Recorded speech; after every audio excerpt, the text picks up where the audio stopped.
Magia das Ervas do Brasil, essa série que a gente gosta muito, eu adoro. Hoje a gente vai falar do Guaraná, nosso quarto episódio.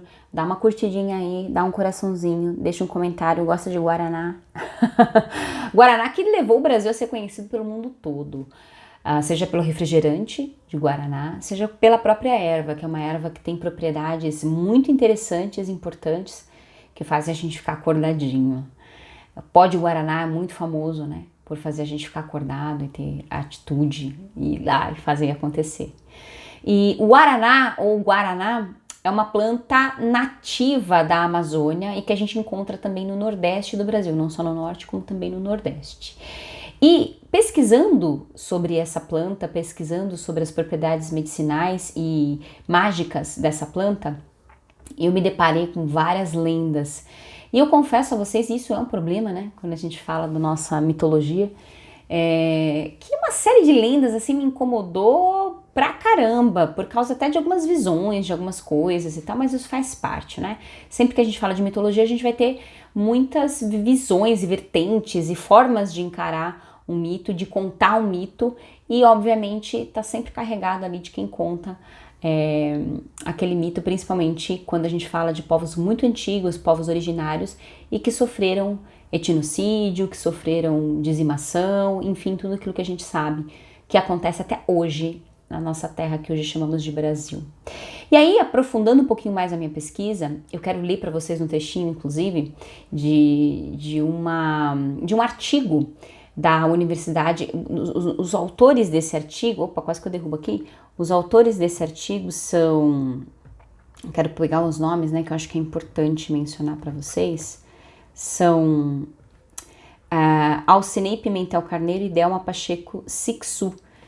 Então, inclusive tem disponível no site da Universidade do Amazonas, que foi onde eu peguei esse artigo. Quem quiser, quem tiver interesse, é só dar uma googada aí, colocar mitos Guaraná, né? Coloca o nome das pessoas que vocês vão encontrar esse artigo bem interessante, que não fala só sobre o Guaraná, é bem interessante. E aí, eu gostei muito desse mito, por quê? Desse artigo, porque ele traz o mito do Guaraná relacionando a uma etnia, que é a etnia dos Sateré-Maué, ou Sateré-Maué, ou Sateré-Maué. Eu não sei direito a pronúncia. Inclusive, eu vou ler um trechinho aqui do mito, né, do artigo, e eu não sei as pronúncias, tá? Mas aí vocês podem me ajudar aí nos comentários. Inclusive, dê um coraçãozinho aí, bota um coraçãozinho, deixa um comentário, isso me ajuda bastante, isso me incentiva a fazer esses vídeos para vocês. Então, em linhas gerais, quando a gente vai pesquisar sobre os mitos do Guaraná, sempre vai dizer que foi um índiozinho que morreu, que uma serpente matou o índio, e aí enterraram os olhos, ou enterraram o índio, ou enterraram os olhos, arrancaram os olhos, Tupã tinha mandado enterrar os olhos, e aí de lá nasceu o Guaraná, e que essa planta dava força para os guerreiros daquela etnia. Isso geral o que você encontra, né? Daí tem lá a inserção da serpente como diabo, depois a serpente como Jurupari, colocando Jurupari ou Yurupari como o diabo, como o mal, o espírito do mal, um monte de coisa, né? Bom, eu gostei demais dessa versão que eu vou ler para vocês, porque acho bastante interessante, tá? Inclusive, é bem interessante a gente pensar, inclusive tem um município, né? Tem um município de Maués, no Amazonas, que tem uma relação muito forte com essa etnia dos Saterés-Maué, ou Sateré-Maué, dos Sateré-Maué. E Sateré significa lagarta de fogo. A lagarta de fogo é como se fosse uma taturana, pelo menos é como eu conheço aqui no Sudeste, né? Uma taturana, uma lagarta de fogo, que queima para chuchu seus pelinhos. Mas também traz para mim, né, olhando assim, uma análise pessoal, tá? Não é nada que eu tenha encontrado, cara, se chamar, né, como lagarta de fogo, que é Sateré, e o segundo que é Maué ou Maué, que significa o papagaio inteligente, o papagaio que sabe, né, que conhece, eu não sei, me dá uma impressão, pode ser uma visão totalmente torta, leiga e amadora da minha parte, mas me dá uma impressão muito forte de animais totêmicos daqueles povos, né? Não sei, não vi nada, não achei nada, é apenas uma impressão que tenho. Acho bastante interessante que eles se chamavam assim, tá? Então, os Satere-Mauê, esse povo, né, essa etnia, tem esse mito do Guaraná que eu achei muito interessante, porque nos traz muita coisa sobre... Gente, eu tô quase derrubando o negócio aqui. Sobre as propriedades mágicas, né, que nos dá pistas sobre as propriedades mágicas do Guaraná. Então, fala assim, ó. Os mauenenses sabem sobre o mito da origem do produto publicado por Pereira em 1954, né? Não, o que os mauenses sabem sobre o mito da origem do produto publicado por Pereira é baseado nos relatos orais dos Satere-Mauê, que contam que anteriormente, numa época imemorial, existiu no Zoquém, uma espécie de sítio encantado.